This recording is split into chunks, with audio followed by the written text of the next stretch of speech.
반갑습니다. 베이스캠프 교회 김원규 목사입니다.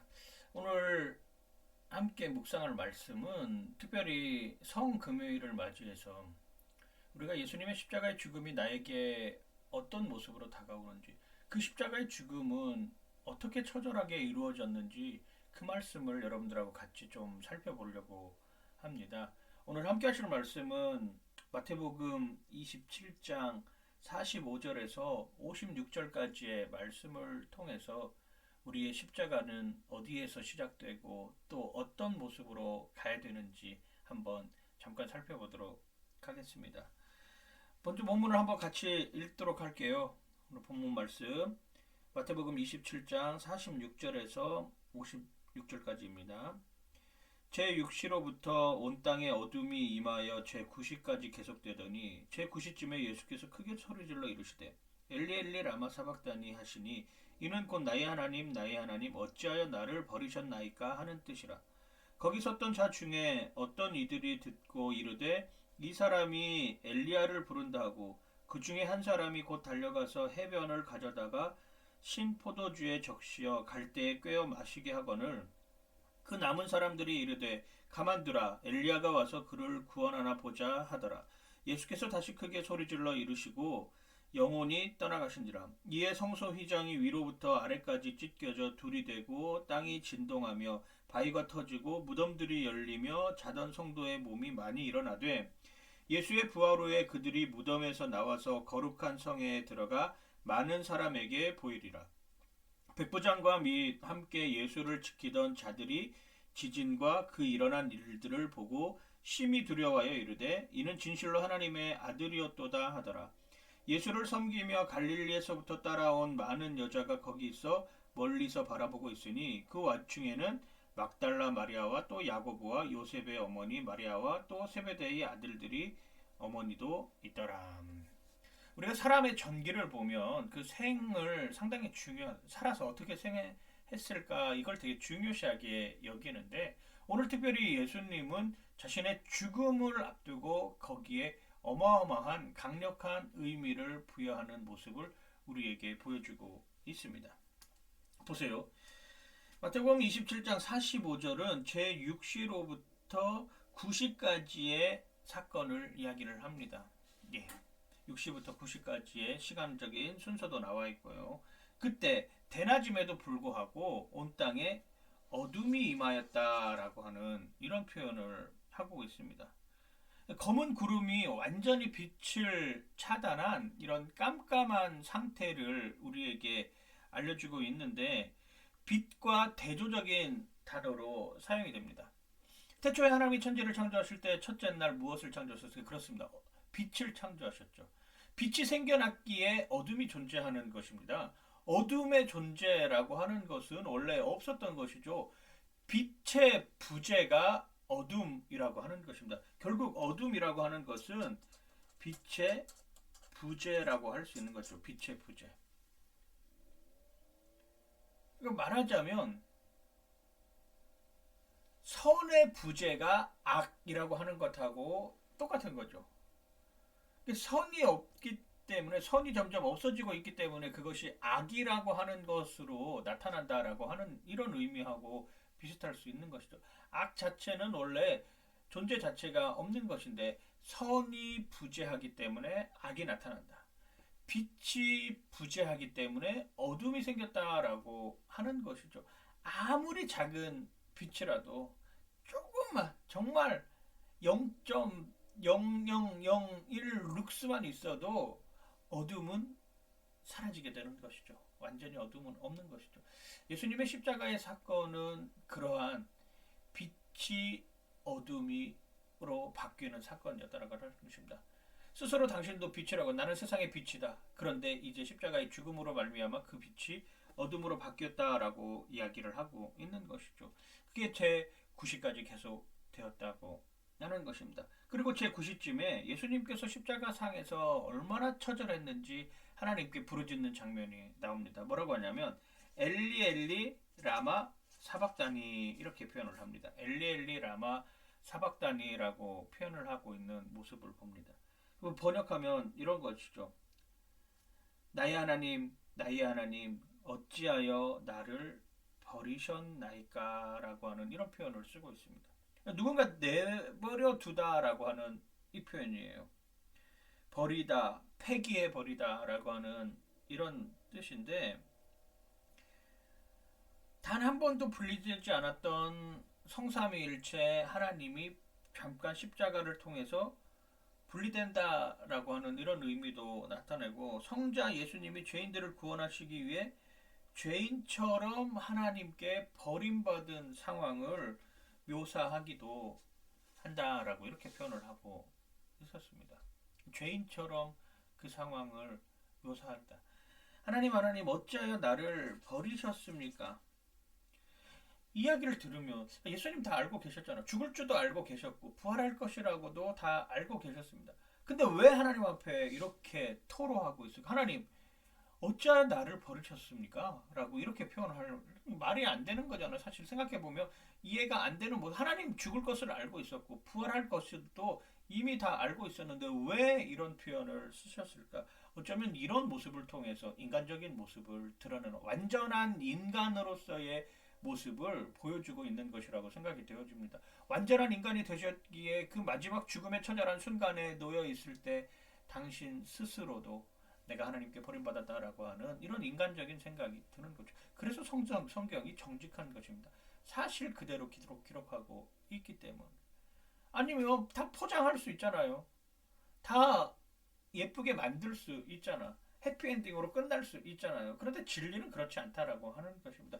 사실을 기록하는 것, 그것이 바로 진리가 가지고 있는 힘이고, 진리를 통해서 우리가 믿음의 신앙의 여정을 가질 수 있다라고 하는 것이죠. 마지막까지 하나님 앞에 처절했습니다. 완전한 성육신하신 인간적인 예수의 모습을 우리에게 똑같이 보여주고 있는 것이죠. 그래서 이 말씀이 참 매력적이라고 하는 것입니다. 왜 나를 버리셨습니까? 라고 하는 이 메시지. 완전히 철저하게 버리지 않으면 하나님의 아들로서의 이제 죽음, 부활 이런 것들을 누릴 수 없기 때문이죠. 완전한 신이며 완전한 인간의 모습을 동시에 우리에게 나타내주는 구절이 바로 이런 구절입니다. 엘리 엘리 라마 사박다니. 하나님, 나의 하나님, 어찌하여 나를 버리셨습니까? 라고 하는 이 한 구절을 통해서 완전히 성육신하신 인간의 모습을 우리는 볼 수 있는 것이죠. 그리고 뭐라고 표현을 합니까? 이런 소리를 들었으면 저분이 정말 하나님의 아들이었구나. 저분이 완전하신 인간으로 완전한 우리의 모습의 형상을 가지고 하나님 앞에 서 있던 사람이구나라고 하는 것을 깨달으면 좋은데 그렇지 못하다라고 하는 것입니다. 그 상황에서도 사람들은 조롱하기 시작합니다. 야, 봐라. 자기가 살지 못할 것 같으니까 엘리야를 부른다. 야, 우리 엘리야가 내려와가지고 어떻게 구원할지 한번 봐볼까? 야, 저 자식 봐봐. 저것도 우리가 지금까지 믿고 있었다고? 참 말도 안 된다. 내 자식이 참 어리석다라고 이렇게 표현하는 것하고 똑같죠. 마지막 그 순간까지 조롱합니다.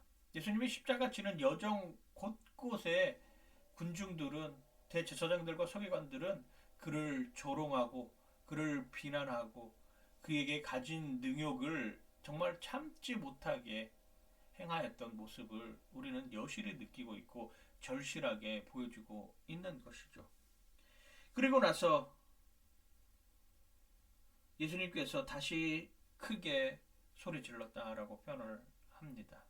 다른 복음서에 보면 내가 목마르다, 다 이루었다라고 하는 십자가상의 가장 실언의 마지막 부분, 다 이루었다라고 하는 그 메시지를 들려주고 있는 것이죠. 그리고 나서 예수님은 운명하셨습니다. 이 땅에서의 짧은 33년 동안의 생애를 마감하셨다라고 하는 것입니다. 세상은 이때 쾌재를 불렀을 것입니다.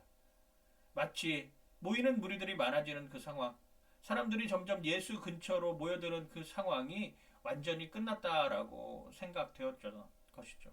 그런데 완전히 끝났나요? 아니죠.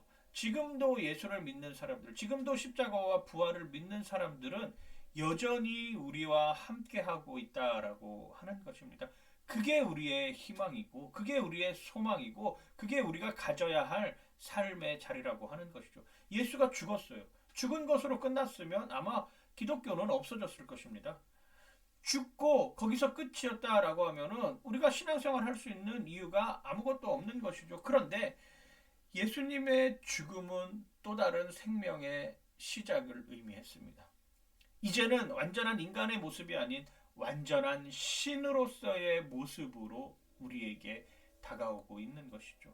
이게 우리를 가슴 벅차게 합니다. 이게 가슴 뛰게 하는 것이고 이게 우리가 신앙 앞에서 올바르게 서 있을 수 있는 모습을 갖게 하는 것이며 이게 우리를 사랑하게 하는 힘의 원동력이자 원천이라고 하는 것이죠. 우리는 그 믿음으로 살아가는 사람들입니다. 우리는 그 신앙으로 버텨오는 사람들이죠. 코로나 바이러스로 힘들어하는 여건 속에 놓여 있지만 그 코로나 바이러스로 힘들어하는 이 상황과 여건 가운데 우리가 지켜내야 할 선은 하나님이 함께 하셔야지만이 이것들을 극복해낼 수 있구나라고 하는 것을 우리에게 알려주고 보여주고 있는 것입니다.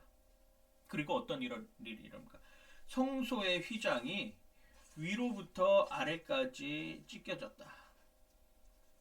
무슨 의미입니까? 성소의 휘장이 위로부터 아래까지 찢겨졌다라고 하는 것은 어떤 의미냐 하면 이제는 성소와 지성소를 구별할 필요가 없어졌다라고 하는 것이죠.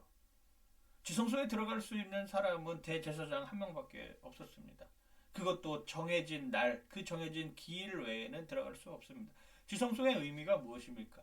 이스라엘의 온 백성들의 죄를 속죄하는 그 대속죄일 하루 그때 들어가는 것입니다. 그것도 정결하고 흠이 없는 모습으로 가야 되는 것이죠.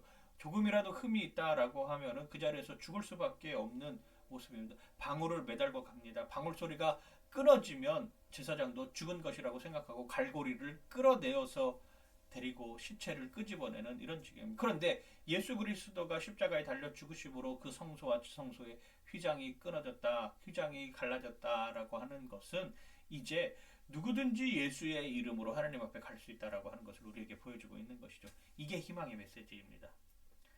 목사만 가는 것이 아니라 장로 권사님들만 가는 것이 아니라 집사님들만 가는 것이 아니라 누구나 예수 그리스도의 이름을 믿는 사람들은 누구나 갈 수 있다라고 하는 것을 분명하게 보여주고 있는 것이죠.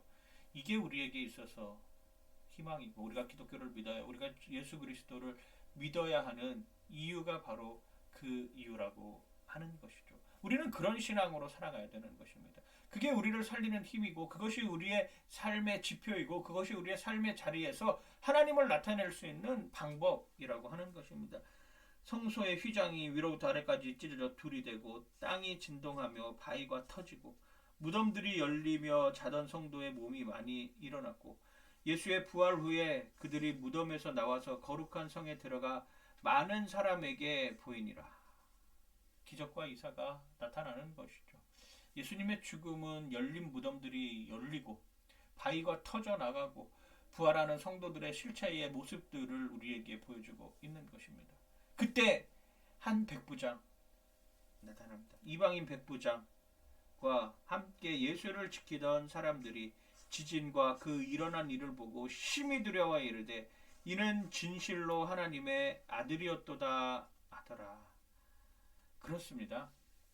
예수 그리스도의 죽음은 어떤 특권을 가진 사람들에게 의미가 있는 것이 아니라 이렇게 이방인 백부장 그리고 그 중에는 막달라 마리아와 또 야고보와 요셉의 어머니 마리아와 세베대의 아들들의 어머니도 있었더라. 예수 그리스도의 죽음은 어느 누구에게라도 동일하게 임한다라고 하는 사실을 우리에게 보여주고 있습니다. 그게 우리를 기쁘게 하는 것 아닌가요? 그게 우리에게 희망을 가져다 주는 것 아닐까요? 그게 우리를 살아낼 수 있는 힘으로 만드는 것 아닐까요? 예수 그리스도는 어떤 한 사람을 위해서 그 일을 감당한 것은 아닙니다. 예수 그리스도는 모든 인류에게 똑같이 구원과 은혜의 빛을 허락해 주고 있는 것이죠. 십자가는 바로 그것입니다. 십자가는 어떤 사람은 대상으로 정해놓고 어떤 사람은 대상으로 정해놓지 않은 모습이 아니라 모두에게 동일한 모습으로 그 십자가 앞에 누구나 서면 백부장이건 여인들이건 권력을 가진 사람이건 권력을 갖지 못한 사람이건 가난한 사람이건 부자이건 지식을 많이 가진 사람이건 그렇지 못한 사람이건 상관없이 어느 누구에게나 다 열려 있다라고 하는 것이죠. 여러분, 십자가는 누구에게 다 열려 있습니다. 우리는 그 십자가 앞에 나아가야 합니다. 그것이 때로는 고난의 여정일 수도 있습니다. 그런데 그 십자가의 영광은 반드시 부활로 나타날 것이라고 하는 것을 여러분들 기억하시면서 오늘 마태복음 27장 45절에서 56절까지 성금요일에 이 메시지를 통하여서 여러분이 하나님 앞에 진실된 모습으로 서는 여러분들 되시길 주님의 이름으로 간절히 축원하고 축복합니다. 기도하겠습니다. 하나님, 예수 그리스도의 십자가는 어느 누구에게 열려 있음을 고백합니다. 완전한 인간의 모습을 오셔서 끝까지 죽음 앞에서 어떻게 해야 될지 나의 하나님 어찌하여 나를 버리셨사니까 라고 고백하는 그 처절한 몸부림 끝에 죽음도 그리고 부활도 우리에게 새로운 의미로 다가오고 있음을 알게 하여 주시옵소서. 그 십자가 앞에 날마다 서게 하여 주시옵소서. 감사드리며 예수님 이름으로 기도드립니다. 아멘.